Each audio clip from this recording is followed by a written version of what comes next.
మహాలక్ష్మి పథకం కింద ప్రతి పేద కుటుంబంలోని ఒక మహిళ ఖాతాలోకి ఏటా ₹1,00,000 నగదు నేరుగా బదిలీ.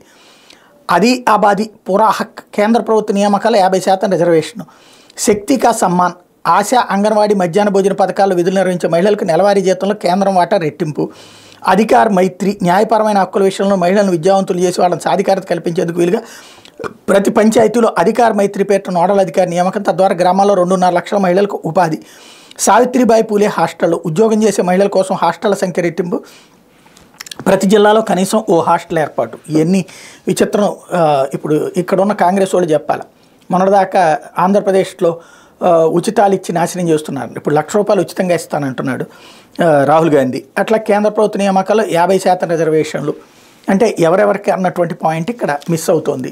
ఎస్సీ ఎస్టీల రిజర్వేషన్ ఉంటుంది, అంటే మిగతా వాళ్ళది ఎవరికి ఇస్తారు రిజర్వేషన్? అంటే ఇక్కడ మళ్ళీ ఆ రిజర్వేషన్ సిస్టంలో వేరే కాన్సెప్ట్ తీసుకొచ్చారు. అట్లాగే ఆశా, అంగన్వాడీ, మధ్యాహ్న భోజన పథకాల వాళ్ళకి డబుల్ జీతం అన్నటువంటి కాన్సెప్ట్ ఒకటి తెర మీదకి తీసుకుని వచ్చారు. ఇకపోతే